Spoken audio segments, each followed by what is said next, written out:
Good afternoon, everyone. Good afternoon. Yeah, let me introduce myself. Hello, everyone. Thank you for joining us today. My name is Yu Cao, and I will be the moderator for this breakout room. Before we begin, I would just like to take a minute to go over some ground rules to ensure our presenters and guests have a positive and educational experience. First, we ask that anyone who is not presenting to keep their cameras and mics off during the presentations. This will help eliminate any background noise and distractions. Second one, if you have a question or comment, please type it in the chat and we will go through them at the end during the Q&A session. Next, presentations need to stay with the allotted 15 minutes. When time is up, I will ask the presenter to wrap up their point so we can move on to the next presentation. This is to ensure that all our colleagues have time to share the research. Next, we would like to remind everyone that the session is being recorded. Thank you. And now I will pass it to our first presentation.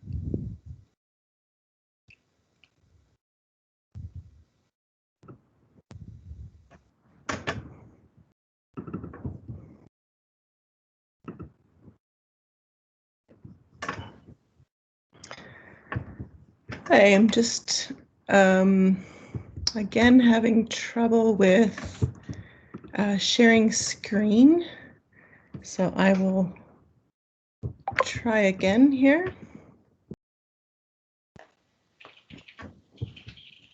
I think we can see it. Can you see it? Yeah, we can see it. Hey, it was just stopping me there for a second. There we go. Perfect. Looks good. All right. Well, this is Deborah and I'm Nicole. And we're really grateful to have this opportunity to reflect on and share some of the work we're doing in our online classrooms through this presentation, which we've called Considerations for Anti-Oppressive Teaching Methods. So thank you for joining us here today. Hey, and we'd like to start with acknowledging that we are presenting from the University of Regina, which is situated on the territories of the Nehiyawak, the Anishinaabeg, Dakota, Lakota, and Nakota, and the homeland of the Métis Michif Nation. The University of Regina is on Treaty 4 lands with a presence in Treaty 6. And in the spirit of situating ourselves in connection to this land and to our place on this conference, I'm an ESL instructor at the U of R. I've been teaching ESL for more than 25 years. I'm a cisgender woman. I'm a descendant of settlers. My ancestral homeland is the British Isles, kind of all over there. I was born in Treaty 7 territory in Calgary, grew up in Treaty 4 territory, a farm in southeastern Saskatchewan. I am monolingual with some knowledge of French and Korean, as I lived in Korea for 7 years. And my background mirrors Deb's in a lot of ways. I'm also an ESL instructor at the University of Regina, and I've been teaching ESL for more than 15 years. I'm also a cisgender woman and a descendant of settlers. My family has roots in Germany and England.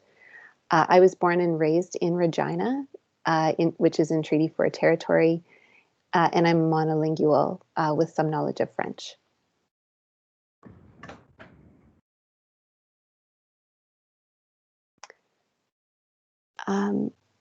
So just to give a little bit of background to our program context, where we're currently teaching, the University of Regina has changed from 3 separate strategic plans to 1 integrated plan this past year.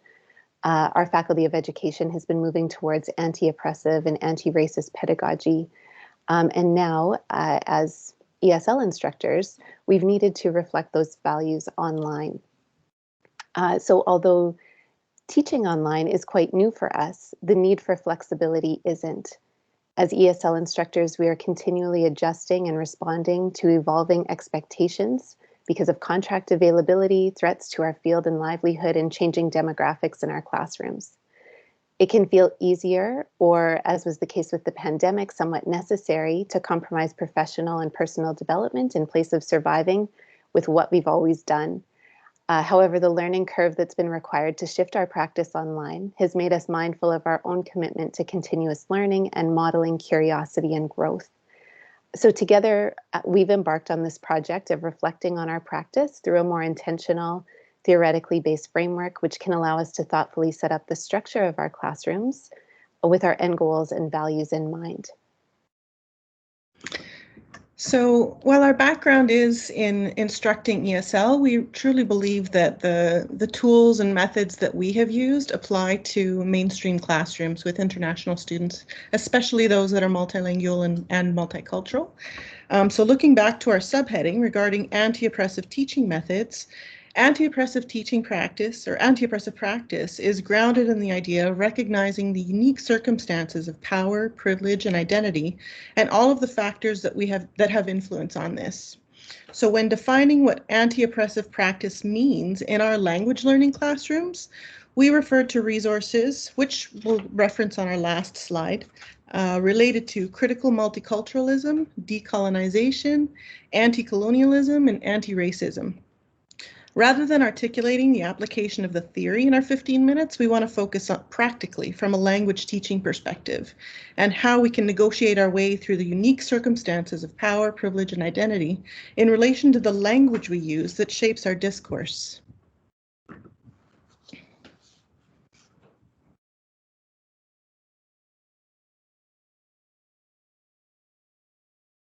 Over the course of our teaching careers, we have and will continue to shift our practice as a result of engaging in a continuous cycle of noticing, acting, reacting, or adapting, and reflecting with intention. As ESL instructors, we know that our job is to teach language. It's our content. Our outcomes are tied to students being able to demonstrate language proficiency in reading, listening, speaking, and writing. However, we realize the potential of our classrooms as spaces to not just study content, but to interact, connect, and genuinely communicate. As noted on our title slide, it's our view that all teachers are language teachers because communication, language, is the medium of instruction, interaction, and feedback in all of our classes. So today, it's from this view of having a shared identity as language teachers that we'd like to highlight both what we've learned through our experiences working with international students and the moves we're making toward engaging anti-oppressive classroom practices, whether teaching online or face-to-face. What we've come to recognize is that there are 3 key strategies we're using in our classrooms to try to foster a more open and engaging learning environment, including being self-aware and self-reflective, negotiating language learning, identity formation and power, and avoiding the deficit discourse. So the most valuable lesson that we've learned in our aspiration to create an anti-oppressive learning environment is the importance of self-reflection as instructors and situating ourselves in the shared space of our classroom. It's easy to take basic beliefs and expectations for granted, so being clear about who we are and what we want is not only a benefit for ourselves to be self-aware of the assumptions we bring to the class with us, but it also creates space for the students to consider what background identities and assumptions they bring. Consider how might our beliefs or experiences contribute to students' engagement or lack of in our classrooms. One method we use to encourage engagement is to situate ourselves into as well in order to create shared space. And we do this through the use of using our own pronouns, she and her, by inviting students and by using our own skin tone emojis for the hands up, getting the skin tone right. We make an effort to learn the correct pronunciation of names rather than default to, oh, that's too difficult. Can you choose an English nickname, which is lazy and and not respectful. So we do make you pronounce people's names as they want to be called. Acknowledging time zones is another way that we can recognize students' reality. Having students put background pictures of what home means on their screen on Zoom. If we were in the classroom, we might have a map on our wall and have little stick-it notes or tacks and have students mark where home is for them, just so that we can recognize where people come from and what they bring to the classroom. Another method that we use is to uncover classroom expectations of behaviors and roles, and to co-construct classroom rules for interaction. And this sounds basic, but it's not, as there's many different understandings of what it means to be a good student in a classroom, a good group member, a respectful communicator and collaborator. For example, in one cultural background, asking questions of the teacher might be unnatural, might be disrespectful and needs encouragement. It might be that the student's background is that a teacher is a lecturer and the students are meant to listen, whereas in our environment, lively engagement is more expected. To put that expectation out there is helpful. Another example is that small groups with men and women mixed, especially married or unmarried, might not be acceptable in some cultures, and at least as a beginning step, that might need to be accommodated until students are comfortable in a different environment. A third example is turn taking. How people communicate through conversation. Some cultures expect pauses between people taking turns when speaking. Other cultures, lively interaction, speaking over each other is respectful. And so just addressing the expectations is an important thing for classmates and classmates with the instructor to do. A third method is to challenge our own implicit associations, look at our own biases. Harvard has an implicit associations test that can be found online, just, I don't know, for a fun little quiz, but more importantly, to check our stereotypes and our use of absolute language. So all students from this country do this. Oh, that's probably because the student is from this country. That's those assumptions and those grand absolute language statements are something that we need to watch as instructors, because they're generally not helpful or appropriate. Our second point is that identities are not static. Rather, they're negotiated in different contexts and are connected to language and culture. Teaching language, or in our view, any other content, includes co-creating knowledge and reciprocal learning. So here we consider, how can we foster respect and a sense of belonging for all students in our classrooms? One method is that we can decenter ourselves and our English to move away from a teacher-centered approach toward a shared or collectivist power dynamic.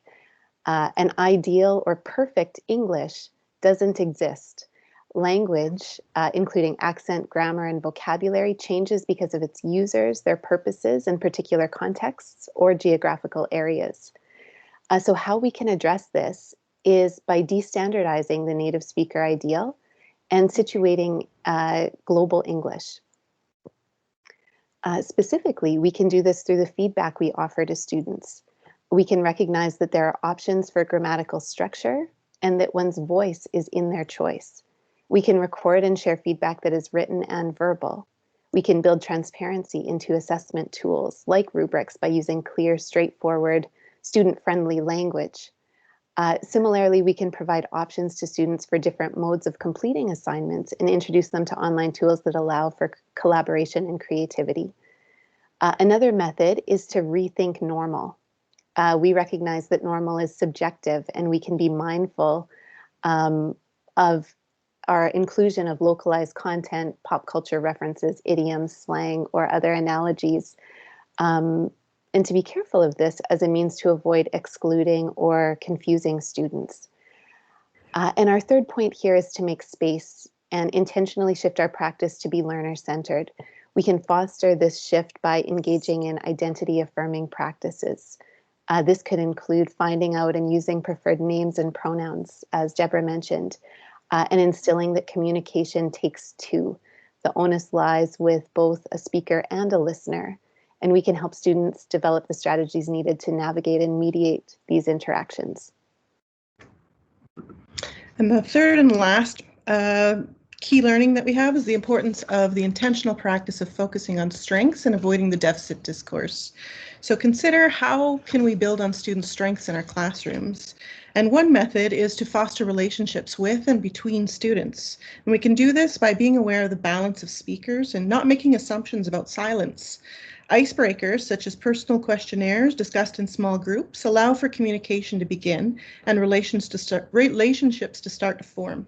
Even 5 minutes at the beginning of every class in small groups with directed questions or riddles to solve keeps communication going. And it's also important to create avenues for open, accessible communication among students, but also between instructors and students. One way is to send an email to all members of the class, emphasizing the need to communicate if students have confusion or concern, and that just opens up the avenue of email communication. You can also use a tool like Menti to elicit anonymous feedback through surveys during class to be able to read the room. With cameras left on, we can watch for nonverbal cues. We can encourage students to ask questions in chat, create an anonymous follow-up forum for questions after class, open a Padlet for comments or questions, and so on. Another method we use to focus on strengths is in careful selection of the words we use. We often position international students in a deficit position, such as language learner rather than multilingual student, or looking to integrate rather than bringing multiculturalism into the space. As ESL instructors, Nicole and I use the word pronunciation improvement rather than accent reduction, as there's nothing that needs to be reduced when it comes to accent. As Nicole mentioned, communication includes listening skills as well as speaking, so being able to listen to a variety of accents is just as important of a skill as being able to speak clearly. Our third method is through scaffolding, and by this we mean providing tools that help students structure their learning. Scaffolding is good practice for any classroom, but especially for multicultural, multilingual students who come from various backgrounds. One way we do this is by partnering students with varying strengths so they're able to support each other. Weak reading skills but strong speaking skills partnered with the opposite. Or using graphic organizers, visuals and text demonstration, hands-on experiences, collaborative group work. Translanguaging allows for deeper understanding, but also allows for the complex process of identity development that is inevitably occurring due to the connection between language and culture. Part of scaffolding is what we have just attempted to model. We've tried to use graphic organizers, direct language, clear examples, and we tried to situate ourselves and articulate our intention from start to end. We're becoming more intentional about as we reflect and progress in our language teaching career. All right, I realize that we're at our time, so we'll wrap up, but just to share here that what we've shared today reflects where we are now, and our work will continue to evolve as it is a work in progress. And so this is just a quick sharing of what next steps look like for us. Thank you. Thank you.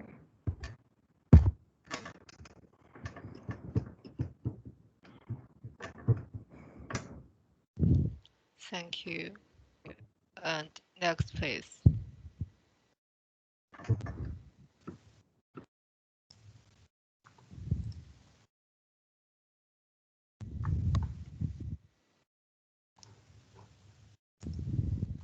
Okay. Hi, everyone. So I am Anne Liang. I work at the University of Saskatchewan as the business librarian. This project details my work back when I was at Saskatchewan Polytechnic in the Academic Integrity Committee. I'm joined by my previous colleague here. Hi, I'm Tasha Madison, and I work at Saskatchewan Polytechnic. We would like to acknowledge that we are situated on Treaty 6 territory and that we are gathered on the ancestral lands of the Cree, Saulteaux, Dene, Dakota, Lakota, and Nakota peoples and the traditional homeland of the Métis. For today's session, we will review integrative social contract theory that provided a foundation for our pilot project, along with the population of students and faculty that were part of our initial phase of implementing Turnitin similarity software. The latter half of our presentation will concentrate on training and support initiatives that were ultimately disrupted by COVID. So the Academic Integrity Committee launched a pilot project of similarity software between 2019 and 2020 with 607 students in the first semester and 472 in the second, along with 34 faculty members. The project was focused on our School of Business on the Moose Jaw campus, as well as the School of Arts and Science in Regina. 71% of the students in the business program are international. The goal of the project was to be cognizant of the student voice and represent their concerns with academic integrity. We also wanted to provide students with an opportunity to improve their academic writing skills.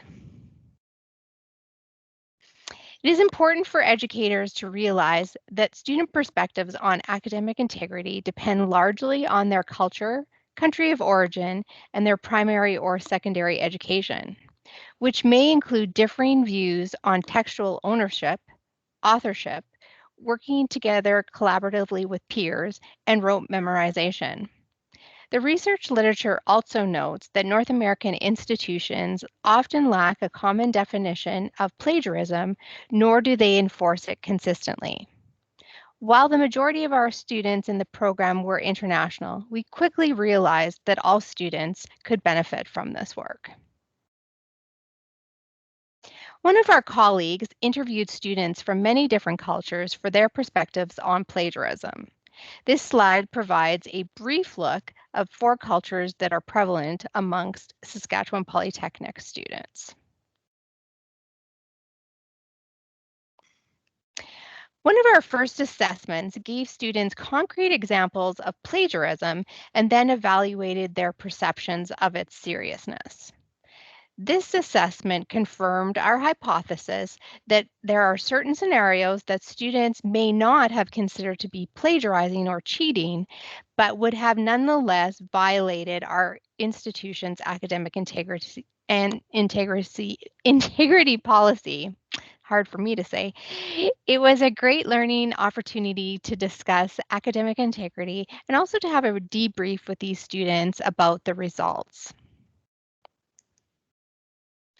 We feel that it is very important to note that instances of plagiarism are not limited to any group of learners. All students at our institution could benefit from our initiatives, and as such, all projects were open to all. The projects were both proactive and focused on prevention of misconduct. Students were given the opportunity to learn from mistakes and improve their academic writing skills. The academic integrity team took their role of student support seriously. We wanted to represent the student voice and ensure that their needs were being met. Academic writing assumes that students will submit their own work, and if the student plagiarizes, they will have violated the integrative social contract, a theory which provided a foundation for our project. Students must enter the social contract voluntarily and are permitted to exit at any point. Instructors also uphold this contract by defining plagiarism and enforcing policy consistently. Respecting the ethical use of information, this theory was put into practice in our pilot project by giving students the option to opt out of using the service. We were also transparent on how the software was being used in the classroom. There is a shared social contract between instructors and students with the goal of creating a mutually respectful environment.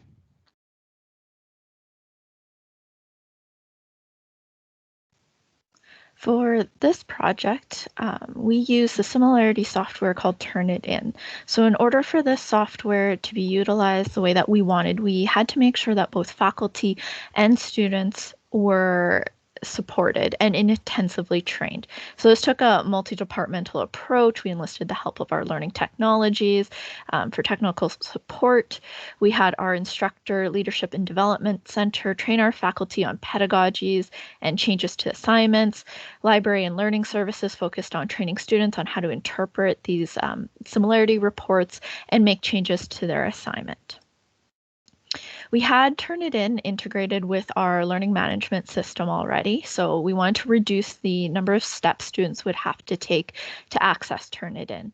It's incorporated directly into their Dropbox where students would normally submit their assignment, and the faculty did have to set up the Dropbox settings.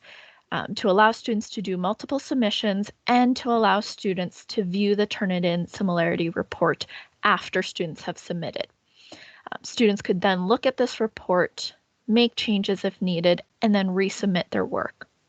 This project really needed all of our departments to support and implement this successfully. So if you've never used Turnitin before, this is how a Turnitin similarity report looks like. A student will submit their paper, Turnitin takes that paper and compares it to their database of resources as well as other online sources. It then highlights anything that's been found to be similar to these sources and lists them from the highest similarity to the lowest. What we wanted students to do was to check their work. So look at all of these highlights and think about, did you mean to paraphrase something better? Did you miss quotation marks? Did you remember to put that in-text citation in? The most common question that we got over the course of this entire project is, what should that perfect percentage be that students should be aiming for? And instead of focusing on that perfect percentage, we focused on, in our student training, making sure that students were understanding the process of writing, paraphrasing, making citations, why they needed to do citations, how to correct their own work, correct each other's work, and just kind of get the most out of this report. We wanted them to aim for their best percentage following these steps instead of focusing on an arbitrary 0%. After and during this entire pilot, we consistently checked in with our users. We wanted to make sure they were happy with it, that if they were hitting any problems, that we could help them correct that. We sent out a post-assessment just to see if they enjoyed using it and would continue using it, for both students and for faculty. So our student responses, overall, students found it to be helpful in their reviewing this before submitting their assignment for a final time. And we also found that it increased the dialogue between faculty and students were more likely to seek support for any citations or writing issues because Turnitin was pointing out that this could potentially be an issue. Overall, at the end, students wanted to continue using Turnitin and recommended that the institution purchase it. They often actually, because this was a pilot, we only ran it in certain classes, and one of the most common things we kept hearing was, can I have it for this other class? And they just wanted to continue using it as much as possible. Faculty, on the other side, they felt that we wanted to make sure that Turnitin wasn't going to increase their workload. And the majority said that it decreased their workload because they didn't have to manually search to check for plagiarism anymore. And overwhelmingly, the faculty also recommended the continued use of Turnitin. Faculty noted that, like Turnitin, noted that they liked that Turnitin gave students the opportunity to correct their mistakes. Our faculty were not forced to use this. They could opt in. They could decide not to use it if they didn't want to.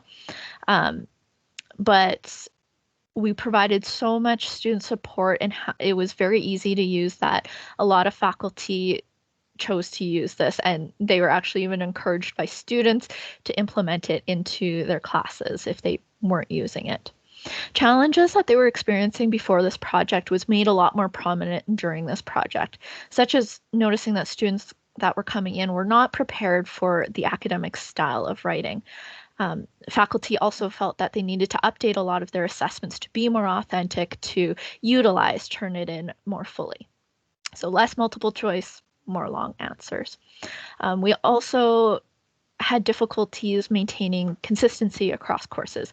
Turnitin is much better suited for courses that are heavy in reading and research and writing, and not necessarily things like mathematics and coding. Due to our implementation of the pilot project, we saw great success in Term 1 with no plagiarism cases being reported within the target population. Unfortunately, COVID disrupted Term 2, and the results that we saw were an upswing of misconduct cases. Obviously, the learning environment was not ideal for anyone. Stress, health, financial issues, and the lockdown caused an increase in misconduct cases at our institution. The disruption caused by COVID-19 and the shift to emergency remote online learning saw many students with no motivation or engagement during the initial periods of the pandemic, as the learning environment was not chosen, preferred, or voluntary. Going forward, instructors can minimize misconduct by providing choice and autonomy in written assignments, create frequent low-stakes assessments, along with being explicit about expectations. To briefly summarize our findings, we feel that training and support are vital to the success of this type of project.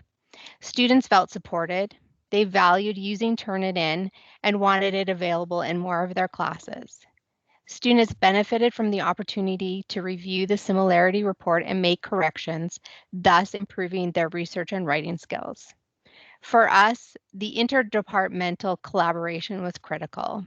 The chance to design and implement this initiative with many of our colleagues representing multiple points of view ensured that our students were successful.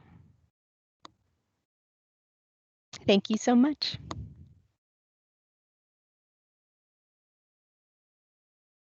Thank you. And next one.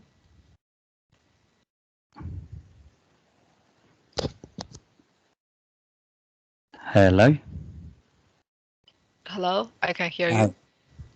All right, lovely. Yeah. Can you see it? Yeah, Marina. Hello, everybody. Okay. Right. So I'm Marina Orsini-Jones, School of Humanities, Faculty of Arts and Humanities. I am Associate Head of School, but I'm also the course director for the Masters in English Language Teaching and Applied Linguistics. Over to Abraham. Okay, hello, everybody. Good evening in Valencia, in Spain. My name is Abraham Cervero, and I'm based in Florida Universitaria in Valencia, in the east of Spain. I'm a lecturer on teaching English as a foreign language and multilingual policies. By the way, Florida Universitaria has nothing to do with any of the universities from that state in the United States. So it's just an affiliated campus with the University of Valencia. And over to Kyria.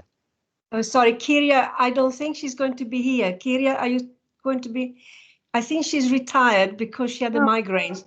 No, you are. Sorry. Yeah, I'm here, but I'm going to just present myself and then be here for support. I'm Kyria Finardi from the Federal University of Espírito Santo in Brazil, and very happy to be here with you today. Thank you. Okay, setting the scene, we are in an age of complexity. We have new ecologies of language learning and teaching emerging, and we have a big fuzziness between formal and informal learning. But we also have great opportunities for global dimension of learning and inclusive practice because we can. Yeah. Sorry, the slides are not showing. They're frozen in the first. Yeah, now they're showing. Yeah. But I think you have to put it in the presenting mode. Oh, Abraham, do you want to have a go? Sorry about this. No, I think it'll be all right like that. Yeah. Okay. Can you see it now? Can you run it? Yeah. That's okay. Okay. So I'm sorry about this. I seem to be having problems now. So just better hurry up then. So we just were saying we would like to create more literacies and inclusion in the English curriculum. Can you still see the slides, Abraham? Yeah. That's fine. Okay. With the second one. Yeah. That will go. Is it going to the next one? Yes, please. No, we need number 3, I think. Okay. Is it showing? No. So perhaps Kyria was right. Do you want to try and launch the PDF? I'll carry on talking. Okay, so what we're doing telecollaboration. I better stop sharing so you can try and launch yours. Yeah, sorry about this. I thought it was going to work, but it isn't. So apologies to everybody. I'll stop sharing. Abram, try and bring up the PDF. Abram, if you can't, I can try and do it here. Can you try, Kyria? Can you try for us, please? Yeah, you go on Okay. speaking while I try to do it here. Just a second. Sorry about that. So just carrying on then, sorry, you'll have to listen to us without seeing the PowerPoint.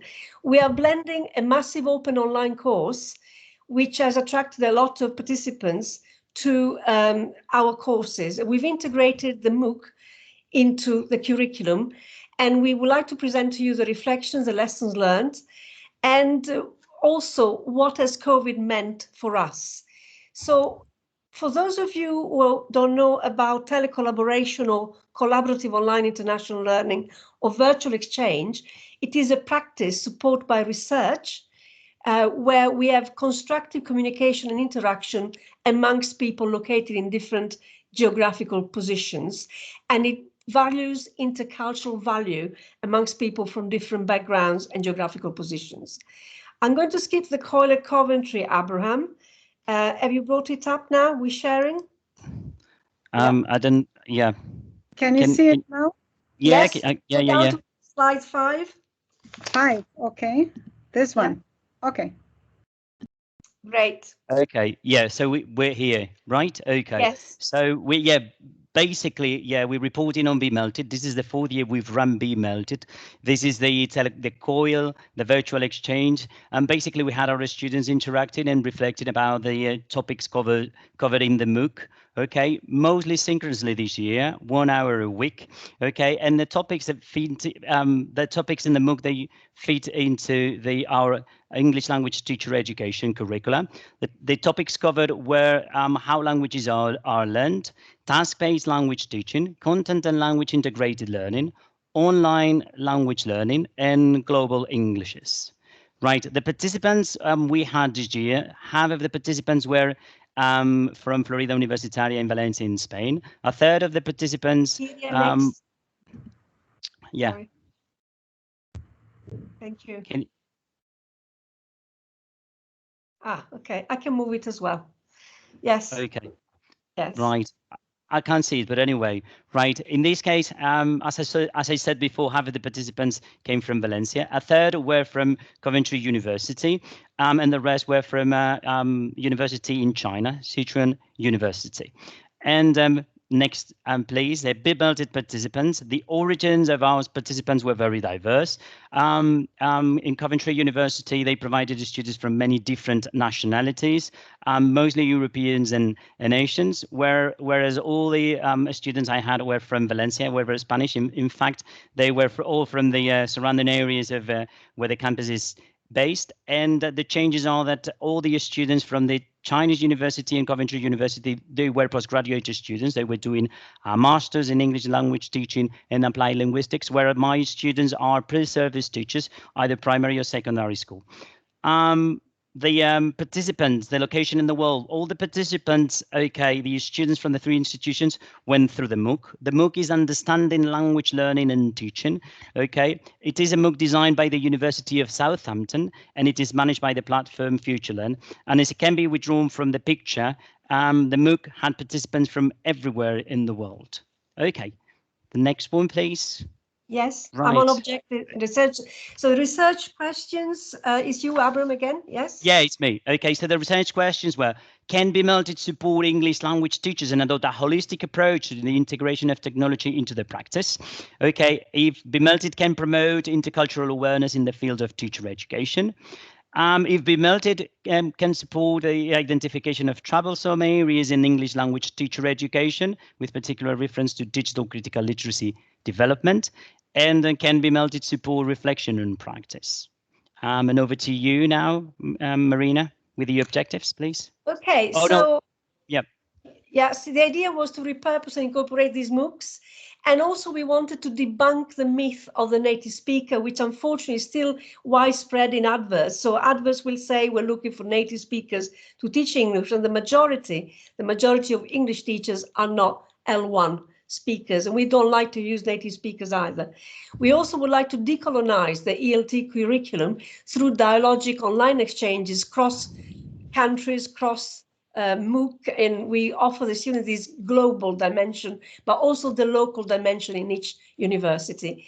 So we would like to also encourage meta-reflection, because the students reflect on Padlet, on Zoom, live, the inaction, then they reflect on action afterwards, and then they reflect for action for their future teaching practice. And we also want to, as you said, to integrate in the local community of ELT practice, creating new ecologies of decolonized ELT practice. Well, and in this case, we brought in some additional voices. So we had international guest speakers through lectures and workshops online, and then I was myself just delivering a talk on content and language integrated learning. And Wulin Ma from China was the person in charge of the Sichuan students creating an integrated MOOCs in ELT in China. And then Kiria Finardi, okay, our partner, delivering a talk on global Englishes. And finally, Marina, I think that Marina, that was for Harris students and British Italian intercultural communicative competence for global citizenship. That's it. First Padlet to you. Okay, so the participants' reflections in action, okay, you can see a Padlet in which these students, okay, posted their reflections on the topic of the day, in this case, TBLT.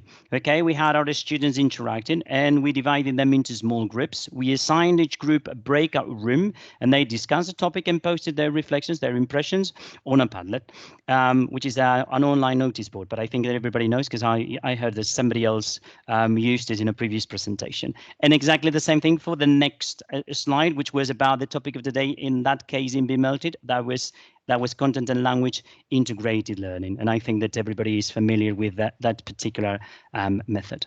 Now over to Marina with the reflections on action. Yes, so these are just some voices from the students. These, bearing in mind, these are mostly international students in all sorts of ways. Oh, the slides didn't change. Ah, you didn't see the Padlet. Okay, let me try again. Can you see the Padlet? Yes, I think the Padlet is showing now. Okay. Can you see the second Padlet? Can you see the participants' reflection on action now? Yeah. Lian Ang is typing. Okay. So this is the positive feedback. Oh, no, it's not changing for Liang. Is the problem common to everybody? You can see the slides? Can Marina and Abraham see the slides, reflections? I can't see the slides. I can see them. Oh, no, I thought everybody was able to see them. Oh. Okay, can you post the PDF in the chat, Kiria? I'll try. Okay. Yes. Okay. So we're going to move on because we're running out of time anyway, but we're going to post the PDF in the chat. Obviously, it's never happened to us before. There's always a first time with technology. And, you know, I presented in Vietnam yesterday and in Mexico today, no problems, but now we have problems. Okay, sorry about this. I will read out the positive feedback to you. Thanks to Be Melted, we engaged with other students around the world and we got to know each other, to know more English and more about the cultures. The opportunity of synchronous learning with students and teachers from China and Spain was inspiring. I discovered many benefits that online classes offer, which face-to-face cannot. And this is very good. We had students who in the end said they much preferred online to face-to-face, which was really not expected from us. Okay, have you managed to post to the chat, Kiria? No, I'll do. Okay, if you carry on with global Englishes, can you do that? Yes, except that I think now I am showing the slides. Can you see them? Because I can see them in my screen. No? Yeah. Okay. I can see them now. Yeah. Oh, brilliant. Okay, we only have a minute or two left now. So Do you feel like global English is, Kyrio? Just very briefly. Okay, so very briefly, the idea of discussing the use of global English in general and the use of English in different parts of the world was something that enabled us to, like Marina said, debunk the view of native speakers and also empower the participants in this COIL project to see themselves from a different perspective as empowered speakers of English and teachers of English with different language backgrounds. Okay, so yeah, we need to skip this one and move to the end because we are now over time. We just want to say from final thoughts, we're really sorry about the technical problems. It was very positive. We had 100% satisfaction on the master's course. It had not happened before. The students mentioned the exchange, the COIL exchange, as one of the reasons why they were very happy with the course. And I believe the same happened with Abraham students. Just a second, if you want to say that, Abraham. Yes? Yep. Yeah, definitely. Yeah, all my students and most of the reflections have been later on posted on a Padlet that we do for all the TEFL subjects. So it's 100% satisfaction from all my students. Can I just say, I've put my email in the chat. Oops, no, that's not right. lsx008@Coventry.ac.uk. Yeah. You can, if you send me a request for slides, I will email it to you because I'm really sorry that you couldn't see them. So that's the correct one is the second one. And if you want to take it down, I'll send you the slides. Thank you, everybody. Sorry.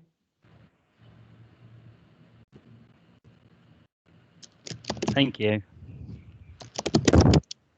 Thank you.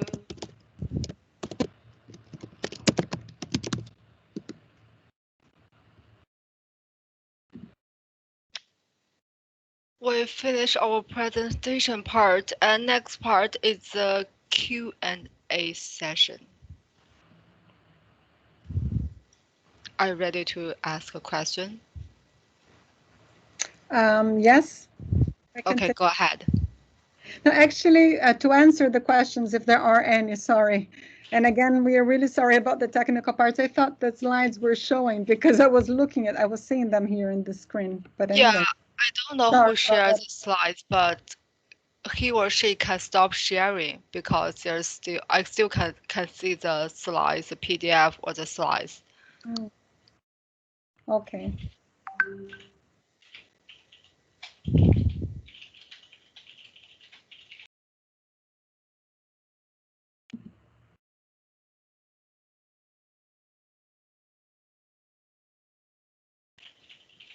Okay, let's start the Q&A session.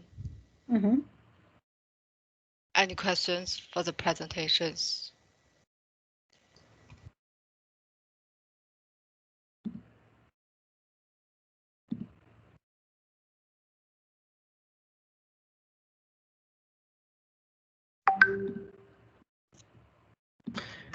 I have a question for the last group. My partner actually knows the word glocal. That used the word glocal. That was new to us. We're quite interested in what. How do you use glocal? The word glocal. What does that mean? I'm not sure. Yeah. Sorry, Kyria. The terminology was invented by Bax. So Bax invented this idea of the global world, but also you have to bear in mind. Marina, you are muted.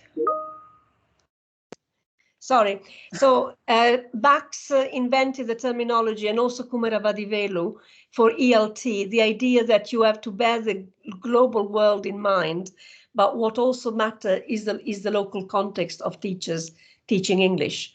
So the idea that the teacher has to be aware of what's going on in the global arena, but also be very conscious of the local context and constraints of their context. So this dance between collaboration with the world and localization to your own context in an autonomous way. Do you know if that term is used widely outside of the ELT context? I think it is in business, yes. And also in internationalization of higher education, when we try to think about globalization, the impacts of globalization, but also what are the local effects and this interface between global and local effects on higher education and on everything else for that matter. Yeah, I like that. That's neat. Thank you for sharing. Actually, Deborah, some people are now using the term global to refer to the national, well, maybe this is more so in Brazil, to also refer to the national responsibility of governments, because one of the criticisms that the term global has received is that it sort of erased the responsibility of national governments in the guarantee of rights. And so some people are now trying to propose the use of global so as to account for the national also responsibility of that. Here you're still on the slide on, so if you can try and take them down like you're not written anymore. I have. Stop sharing. I don't know what to do. Sorry. Right hand side, little arrow, click on it. Yeah, I have. Okay, sorry about that. I have a question for Nicole and colleague. I thought it was very, very interesting. And at the moment we're starting working, as worked. We started working on interactional classroom competencies because of the online synchronous delivery. Are you also thinking of, because I know you're talking about international students, but students also need to be taught the new literacies of the online interaction synchronous, I think. What do you think? Sorry, you're talking to us, right? Could you repeat? Yes. Well, it was because you put down some discourse points for international students, and we are finding that the different interactional approaches amongst different countries, and out of 20 students, I usually have 20 nationalities on the masters, and Right.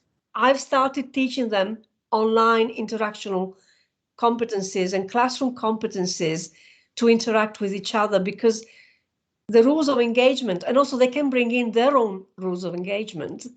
And you know, you said something like sharing the background. Vietnamese students don't like that at all. So sharing, you know, I invited them to post a picture of their desktop, and they didn't want to do it. And they wrote to me in private to say that is, you know, breaching my privacy. I'm not doing that. So, you know, trying both visually and in writing, we're finding different ways of interacting and telling us what they want, which we didn't expect. Yeah. To be honest, I think our experience is more with face-to-face with students that have left their home country and come to Canada. And so what we find is that students are much more open to sharing to some degree, because they really do want to create a support system while they're here. So I imagine that when students are completely online and in their home country and not planning on coming here, I have an echo from my voice. I don't know why. That yeah, they might be more hesitant to share about themselves, but when they are face to face, they tend to be more open.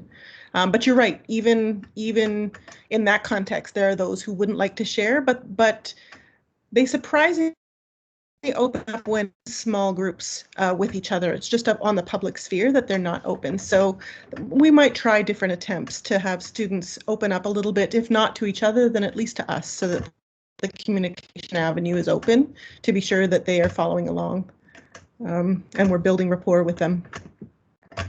And I think I would just add to that, you know, as in a face-to-face class, students have the right to pass. Students have the right to opt out. They have, so knowing that, or making sure that they know that they still have that right to not post a picture, to turn their camera off.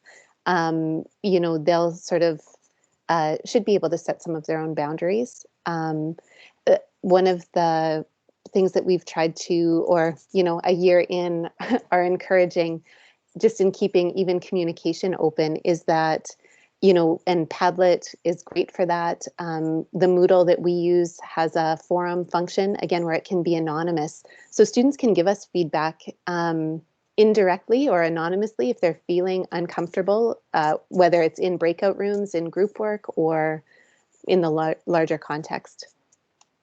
And I misspoke a little bit. We, of course, are familiar with teaching online because that's all we've been doing, everybody's been doing for the last 2 years. But the students we've been teaching online are in Canada. They're not in their home countries for the most part. So they have We have a left a home. very funny, we have a hybrid situation now because they can't come to the UK because of the visa restrictions on COVID. And so we deliver to people who are up at 2 in the morning in Bangladesh or Pakistan. And some of them are here and some of them are there and some of them are in class. So we have class Pakistan and other. So it's quite challenging in that respect. I just wanted to comment on the plagiarism presentation. Thank you very much. What we do for these students on the masters, they actually mark each other and design their own rubrics for their own essays. As part of the training to become teachers, we give them access to turn it in, and we ask them to set up a rubric and mark their own essay as a trial to see what they would give themselves. But yeah, it's a very powerful tool and educational as well. You can use it in that way if you want to. Thank you for your talk as well. That's a great idea. I really like that because it kind of focuses on also that peer evaluation that they could be giving one another and themselves, right? The awareness and recognition of their own work. Mm-hmm.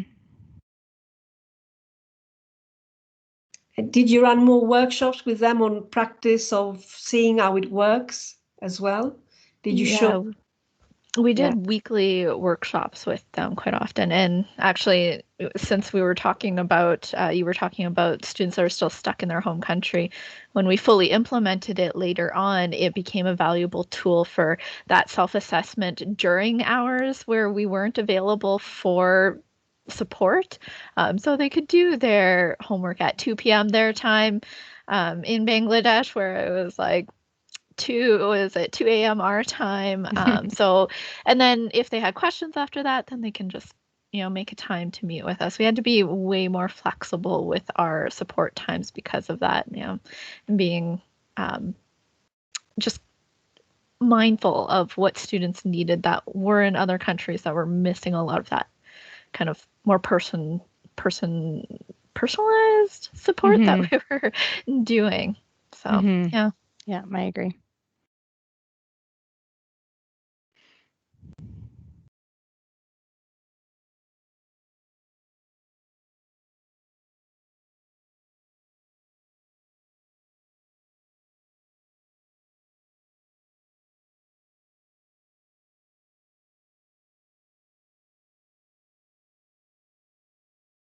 I saw a question in the chat box.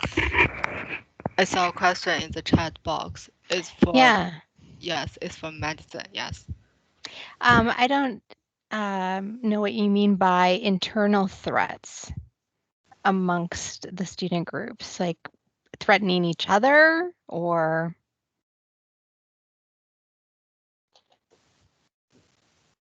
Do you know? I'm not entirely sure. Oh, they're writing. Yep.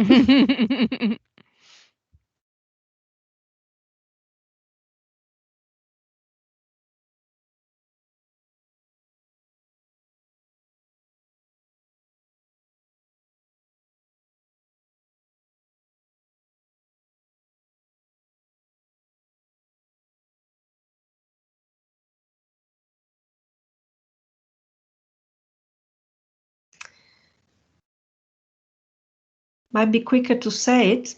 You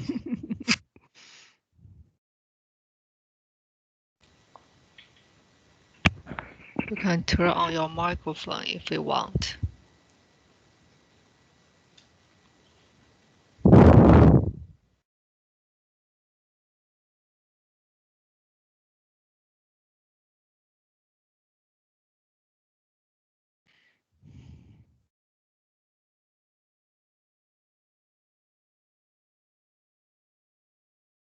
I guess one thing that we could say as a potential answer to this question, I'm not sure if it's exactly what you're asking, but I don't think both of us are not classroom teachers. We both work in the library and support the student groups. And from our perspective, when students come to us for support, it's usually very collegial and a positive environment. We don't work with students who are maybe having issues collaborating with one another, and one person is doing the majority of the work against another person. That would usually happen for the instructor in the class. I can also Hopefully provide. close. I was gonna say I could also provide another perspective of this. Mm-hmm. Just well, we didn't intend for Turnitin to ever history. You want to talk about the academic tutorial? Okay, let me just look at this. Do you consider history maturation external? Yeah, so our team actually didn't focus a lot on the academic integrity tutorial. On the team itself, it was kind of broken into two groups, and Anna and myself primarily worked on the the pilot phase of implementing Turnitin software.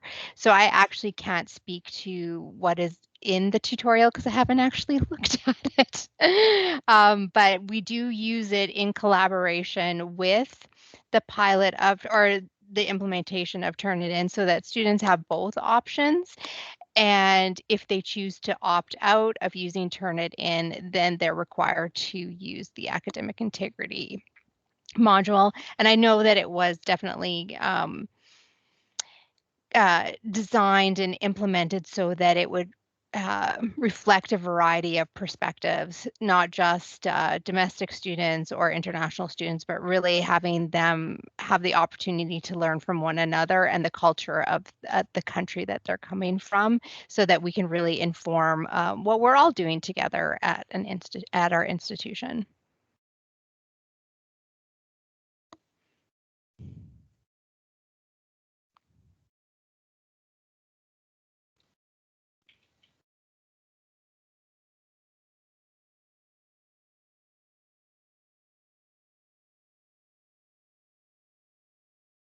Okay.